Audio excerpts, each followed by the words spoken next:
What's up, everybody? Welcome back. Feels like I just talked to all you guys because we kind of just did. We got another late night or early morning edition, depending on where in the world you are. It could be midday. Time travel is crazy. Another late night edition of SANDCAST. A lot of you guys have been saying, thanks for cranking out all the videos. It's World Champs, and I'm sitting here hyping it up, saying it's the biggest tournament of the year on Beach Access that we did in Hamburg. If you guys missed that one, the headline's Messy Middle. I told Frito, who was conducting the interview, I was like, a huge goal of our podcast is to sort of build up the in-between. Beach volleyball, like swimming, like track, like so many other, it's literally a whole category. In the NCAA, like our funding, we're called an Olympic sport. We're in that category. So for Olympic sports, it's every 4 years that there's a lot of attention given to our sport, and I want to build up the in-between.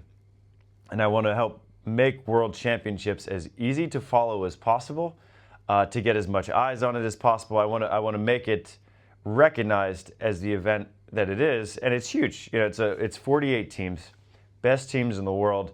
And the reason that I said it is harder to win than the Olympic Games, from the pure math standpoint, 24 teams in the Olympics, 48 in the World Champs. Yes, you have a couple of teams there that are getting participation trophies, essentially winning some continental bids, and then just kind of getting whacked out of pool play. But you still get the country quotas lifted from 2 to 4, and so you're going to get basically double the amount of American women's teams, double the amount of Brazilian teams. The Swiss women don't have to fight amongst each other. The German women don't have to fight amongst each other, and so.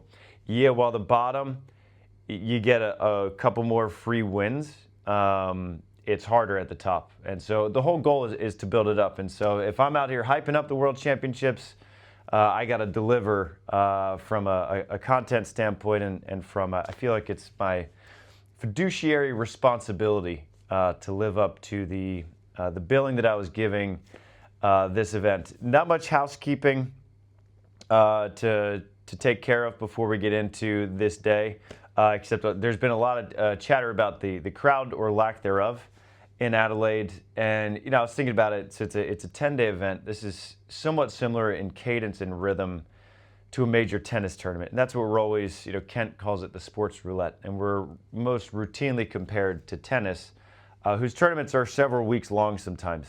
And even at the U.S. Open. You'll watch a tennis match on a Tuesday afternoon. Nobody's there. No one's in Arthur Ashe Stadium. Even watching Monfils play, or even Alcaraz or Skinner. Sorry. We compare our Tuesday afternoon to a tennis Saturday night semifinal. And I was talking with the marketing folks I've enjoyed out here, chatting with them. I've enjoyed chatting with everyone in Australia, and I'll just say it over and over again. Just the nicest people in the world. And they said pre-sales for tickets for the weekend pretty much sold out. They're expecting minimum 3,000 in the pre-sales alone, and then it's starting to pick up from sales throughout the week. And so that stadium, it's a really cool venue. Nothing's as cool as the literal beach, but it's pretty cool for an indoor venue, or like a covered, not really indoor. It's like 3/4 covered. It seats between 4,500 and 5,000, and so I think it'll be pretty close to a packed house. And so, it's been a slow arriving crowd, and I think that just after seeing Mexico in 2023, where you're getting 5,000 people every single match on center court, that place was bonkers. But then if you remember what it was like in Rome, no one was in Rome. Hamburg had a great showing in 19.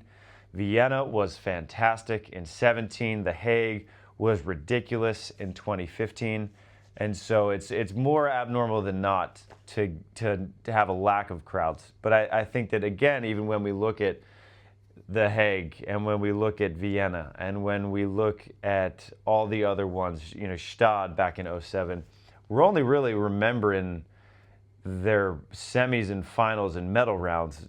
We're not really comparing Pool C match 3 in a match that doesn't matter. And so I think, yes, the crowd has been weak and late arriving, but I think that it will be solid for the weekend when it matters most. And hopefully, if we get a banger of a final, people are going to look at this place and be like, dude, the crowd was sick. Because I feel like that's how we always look back at events like this, is how good was the crowd when it mattered.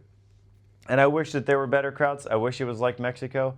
But I do think that the weekend will offer a pretty good one. And I hope it offers a good crowd, because if you were tuning in on VBTV, if you have been keeping up, you will know that Thursday in Adelaide was absolute insanity. And it's just been building and building and building. Like, each day is just getting crazier than the next. And it's just building into this enormous crescendo that was unbelievable today. And it ended on a bit of a whimper, where there was a lot of expected things happen. But the first half of the day was absolute bedlam. And Kyle Friend, so he's been doing the early afternoon sessions. I've been doing the late nights, which is why I'm here doing these late night pods with you guys. So I literally finish my comms. We'll take the 10-minute walk back to the hotel, make some hot chocolate right here, good for the throat. And then I chat with you guys, and I just kind of keep tabs on things. And the comparison that we made for what today was, where it was like the Red Wedding. And those who watch Game of Thrones, you know what I'm talking about. But it was just this episode in Game of Thrones where all of the main characters died. And it was shocking, and everyone was just like, what? Are you serious?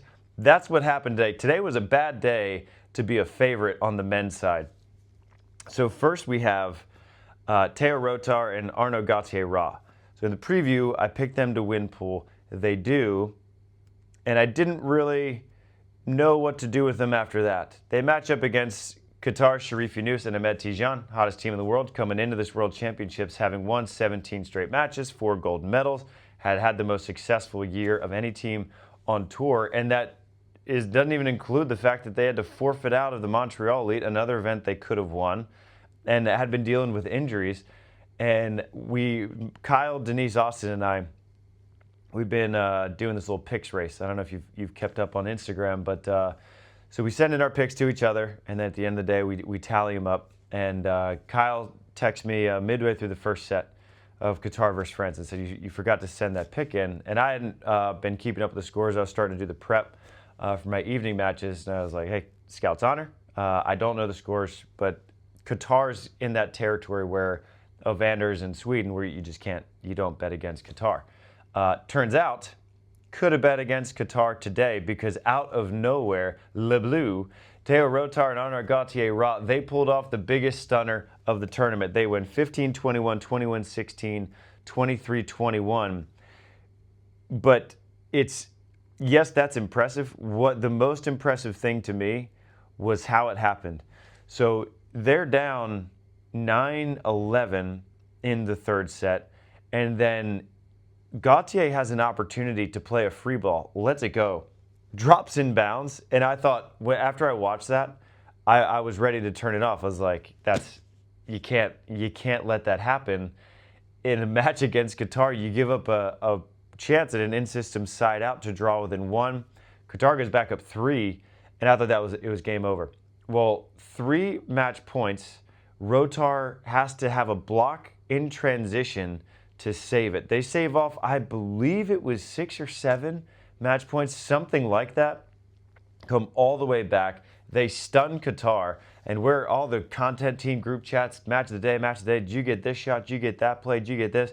And in the midst of all that, next match is starting up. Well, guess who's up next? Nils, Ehlers, and Clemens Wickler up against Anders, Mol, and Christian Sorum. Rematch of the 2024 Olympic semifinals. Norway wins the first set. I go off, start doing some more prep, keeping up with the scores. Germany wins the second set. So now I'm grabbing dinner, doing a little prep, and I'm keeping up with it. And here comes Germany, going up 12-8 in the third. And now Anders Mol, he is as good of a guy as you are going to meet in any sport. But he's also a competitor. You do not become one of the greatest teams, one of the greatest individuals of all time by not being a competitor. And I know that loss in the Olympics, it's still right here. It's still on that shoulder. And here comes Norway. Bring it back to 14-14 before Ehlers and Wickler go ahead and push. They get the upset win over Norway, and it is just a stunner to see Norway take a 9th at the biggest event of the year. Now, granted, Ehlers and Wickler, they've had a really strange season where a year ago you couldn't get them off the podium, or at least you couldn't get them out of the semifinals. It took a handful of force before it all culminated in that silver medal at the Paris Olympic Games. But this year, it's just been quarterfinal. They were back playing in challenges. The only medal that they have is in a challenge, and it's just been 5th place. And they go to Newport pretty heavily favored to beat the Crabs, and then they just get schwacked in the quarterfinals by the Crabs. And I've never been able to pick against Ehlers and Wickler. I just keep waiting for them to figure it out. And we've talked about it all the time on the comms that in a season that starts in March and ends in November, mid-November no less, in Australia, peaking at the right time is a really fickle thing to do. You don't want to be peaking in midsummer like you normally do. You want to be peaking now. And so a lot of teams that we saw playing really well at the beginning of the season ended on a bit of a whimper. A lot of teams that we saw sort of having a messy middle of the season are now starting to play some of the best beach volleyball of their seasons, if not their careers, right now.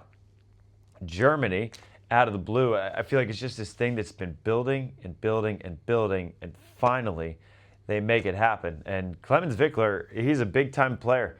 He's got a silver medal at World Championships before, did so at home, lost to Russia's Vyacheslav Krasilnikov and Oleg Stoyanovsky. Man, I would love to see them back on the Beach Pro Tour. But he's got that Olympic silver medal. He's got some very big performances in him, and he has another one. And it's hard to think. I don't know what the biggest upset of the day is, because you got France taking out Qatar, and unbelievably, they are now 2-0 against Cherif and Ahmed this year in Cherif and Ahmed's best year. Then you have Germany taking out Anders and Christian, and then you have the next one right after that, James Shaw and Chaim Schalk. Only in this tournament, because Steven van de Velde didn't get his visa, then they lose their first match to the 40th seeds from Australia. And what have they done since? Win after win after win after win. Coming up huge with a sweep win over Cuba's Jorge Alayo and Noslen Diaz. And I didn't see it. I was on the comms as it was happening. I was over on center court commentating a pair of women's matches. We'll get to those in a bit. But Chaim and James, here they are, quarterfinal bound. And a lot of people were asking me at the beginning of the day, like, what do you think are Chaim and James's chances? As if kind of saying, 1%, 2%, like what are the odds here? And I said, hey, I think James matches up really well with them. He's huge. He jumps well. He has incredible hands at the net. His serve, when it gets hot, as it did against the Capogrossos in the first round, is one of the best in the world. Didn't see the match. Haven't got a chance to watch the film. All I know are the scores, 21-19, 22-20. All I know is that Chaim and James into the quarterfinals of a World Championships in James's first crack at one. Now Chaim, talk about players who play pretty big in big-time events. He's taken a 5th with Ben Saxton. He took a 4th with Theo Brunner in Rome, and now he is back into the quarterfinals with a win over an Argentinian team they'd never beat. They lost twice to them in Quintana Roo, and a win over one of the best teams in the world in Cuba. And so what do you guys think? What's the biggest upset of the day? We got France over Qatar.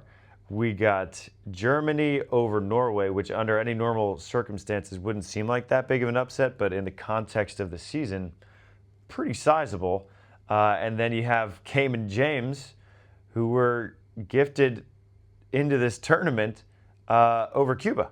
It's pretty huge day. All those happening on the men's side. I'm just making sure I get all these notes right. Those are the biggest upsets on the men's side. You can have your vote. Chaim and James will now play the Icemen. Young Sweden, Elmer Anderson and Jakob Holting-Nilsson. They took out my dark horse, Andre and Renato, pretty easily. Now, I did say when I picked Andre and Renato as my dark horse, I said if they don't run into Sweden or Norway, I think they'll medal. So I got my asterisk. They ran into Sweden. I didn't specify which Sweden.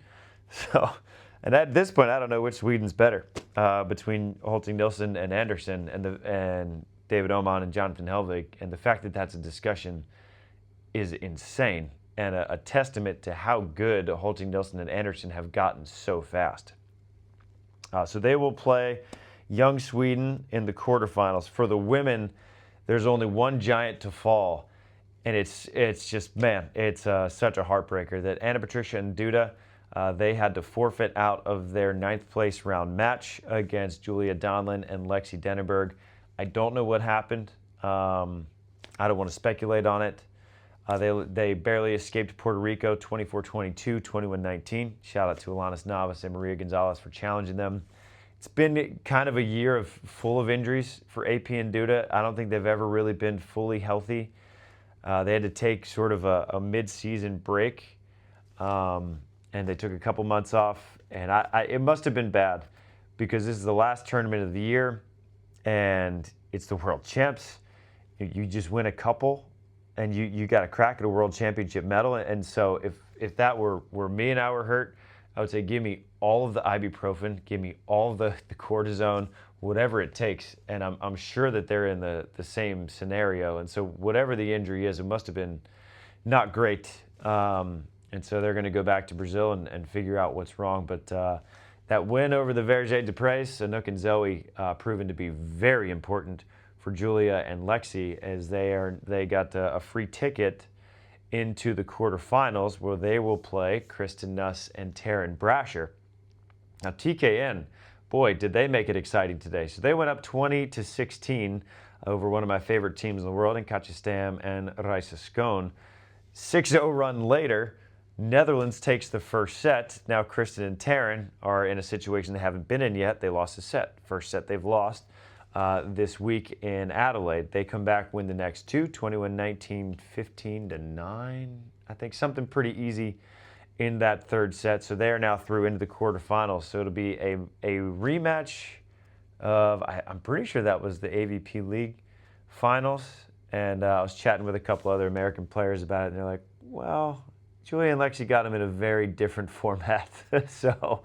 So we'll see. But Julia and Lexi, they'll have a day off, coming in well rested. I think it's good for Kristen and Taryn that they got tested and got pushed a little bit. I think that that's invaluable.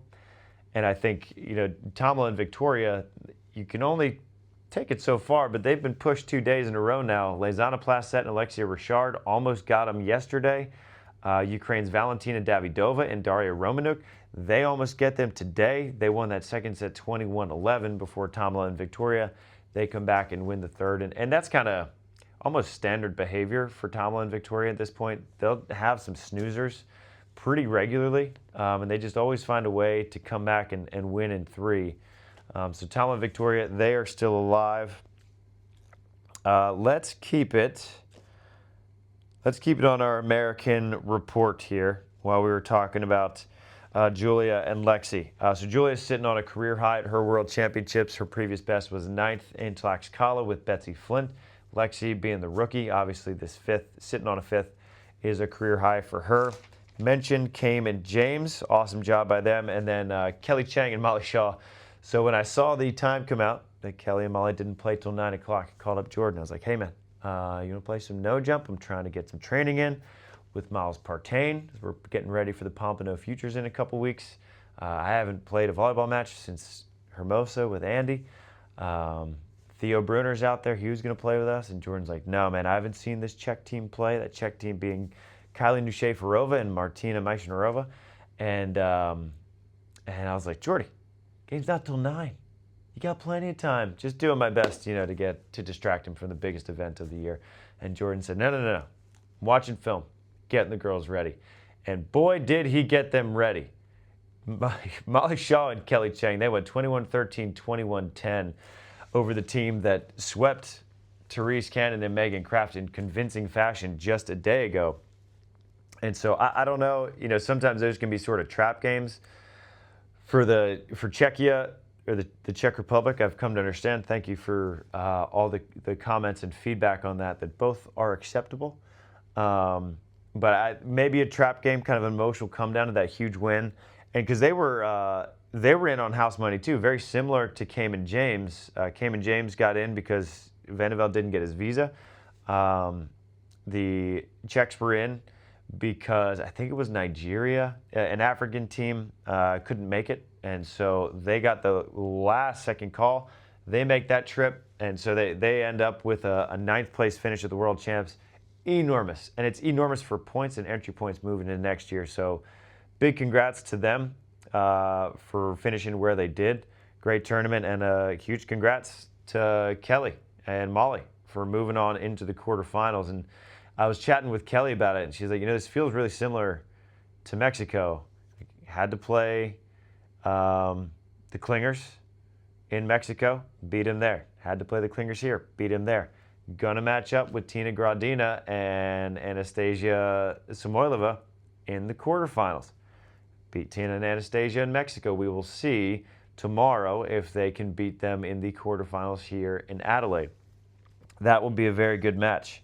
As Tina and Anastasia, they sort of were part of this. The night matches restored some normalcy to an otherwise insane day. Most of the insanity was reserved for the men, but Tina and Anastasia, they still have not dropped a set. They put an end to the Cinderella run of Melanie Paul and Leah Kuntz, 21-16, 21-16. Same with the young Czech women. Congrats to Melanie and Leah. Outstanding tournament. Go undefeated through pool play, win your first round, and you just run into a Latvian team playing very, very well. So any top 10 finish at your first World Champs, good job. Especially as a 36 seed wild card, house money. So there's some normalcy with Tina. Tomla, Victoria, touched on them. And then this is sort of the tour de force section. As you got Tina and Anastasia, I don't believe they've dropped a set yet. And if they have, I missed that. Rebecca, Carroll are playing insane. It just blows my mind. So I've been on the call for maybe all of Rebecca and Carroll's matches, and they're unstoppable. And they actually went down early twice to Anna Gruna and Sandra Ittlinger. Well, not the second set, they went up big real early. But they were challenged in the first set by Sandra and Anna Gruna. And man, this swing, Anna walks into this high line from Rebecca. It's 14-11. And Rebecca's in the angle. And you got a lefty on the left. And everybody knows lefties, man. We love that crossbody on the left. And Carroll sees it coming, and boom, she puts those cat paws in there and gets that block. And so instead of 15-11 Germany, it's 14-12 Brazil, and that kicks off this run that carried through into the second set. And so Carroll and Rebecca, they have not even gotten close to losing a set. I think 21-18 is the closest anybody has come. Sandra and Anna gave them the toughest match yet, 21-17, 21-18, and it really wasn't all that close. Carroll and Rebecca were just in control the whole way. It's the best I've seen Carroll play. Now, this is her 9th World Champs. She is now tying her career best finish. She took a 5th in Stade, took a 5th in Vienna, and is now guaranteed a 5th or better here. For Rebecca, it's her first time cracking through into the quarterfinals. She's taken 3 straight ninths, now into the quarterfinals. Melissa Yamada Paredes and Brandy Wilkerson, they continued their tour de force. They just whipped up on Spain's Daniela Alvarez and Tania Moreno, who didn't play great, but they did not play terrible. Mel and Brandy, their block D was just on a different level. They're just, you talk about peaking at the right time, they're on a superhuman plane right now, and they're on a collision course. The two teams who are playing the best beach volleyball are going to be playing each other in the quarterfinals. That is the 10 seed in Mel and Brandy, and the 2 in Carroll Rebecca. That will be my match of the day for quarterfinal day tomorrow or today, whenever you're watching this. That's the one. If you got to pick one match to watch on the women's side, that's the one to watch. And that's even with 2 American teams playing each other. So that's the tour de force section. Other return to normalcy. Andre Perusic, David Schweiner, they have no trouble with Portugal's João Pedrosa and Hugo Campos. Congratulations to them. Come in as the 33rd seed. If I remember right, something in the 30s for Portugal. Finished 9th. Good job, boys. Great job for Andre and David. Still looking to become the first back-to-back men's world champions in the history of this event. Evandro and Arthur, they have their typical battle with Marco Kradiger and Leo Dillier. They survived to win 15-13. And actually, I want to point something out. So, I want to say it's 4-1 in the second set, maybe again at 11-6 in the second. Evandro gets challenged for a foot fault. I have never once in my life seen Evandro lose a foot fault challenge because he's never foot faulting. In real time, it looks like the most egregious foot fault every single time. I have lost my mind on the comms about it. I'm like, he's foot faulting. You have to call it. You have to call it. And then in Doha, I took a ride back on the bus with all the refs. And Charalampos Papadopoulos, one of my favorite names to say, he says, listen, it's not a foot fault. And we watched slow-mo after slow-mo after slow-mo. And he's right. So Evandro, his feet are so dang big and heavy that he kicks it, and the sand pushes the line forward, and then Evandro kicks his feet back. And so it's the sand moving the line. It's not Evandro's foot. And so he never foot faults. And you're going to lose challenges when you do it. But I just wanted to point that out because it's an oft-asked question. Why don't people call Evandro's foot faults? And the answer is that it's not a foot fault. And you got a couple really good looks in that second set. I think it was 4-1, close to that.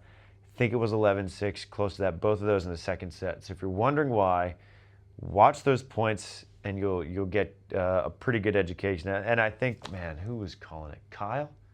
Kyle was on the commentary, and he walks you through exactly why it's not a foot fault. So Evandro and Arthur, they're into the quarterfinals. Congrats to Kradiger and Dillier on a fantastic World Championship. Beaten Stefan Borman's Mewhirter in the first round. That is a big, big win for them. And then also the return to normalcy. Most special player in the world, Valentina Gottardi, Reka Orsi-Toth. They put an end to a good run from the Blonde Bombers from Germany, Linda Bach and Louisa Littman, 21-18, 21-14. Great tournament for Louisa and Linda. Great season for those two, as it became a genuine debate over who's Germany's top women's team between them and Sinja Tillman and Svenja Müller. And I still, my heart and my brain side with Sinja and Svenja in spite of the recent evidence of a head-on-head that was won by Linda and Louisa. Now that you have the common opponent, of course, of Valentina and Reka.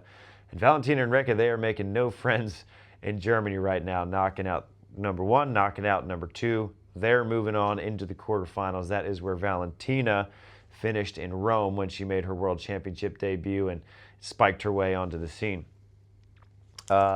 Germany making no friends with Norway. This is the last note I have for the day. As you have Ehlers and Wickler, already mentioned, they knocked out Anders Mol, Christian Sorum, and then you have another German-Norway matchup. You got Lucas Frechner and Sven Winter up against Hendrik Mol and Matthias Berntsen. Both of them playing the best beach volleyball of their careers, and it showed. Really, really high-level match. One of my favorite matches I've gotten to commentate this week, and it's going to be a week in which I end with 50-plus on the comms. Lucas played fantastic, and they were down 16-12, and it's Sven block, Lucas dig, Lucas block, and they just jumped all over it. I thought that was going to 3 for sure, especially Norway jumps out 8-4 lead, go up 16-12, and they were just side-out machines, earning points. And then Germany, they just stayed cool, calm, composed, patient, come all the way back, win that one. I want to say it was 22-20, 25-23, something to that effect.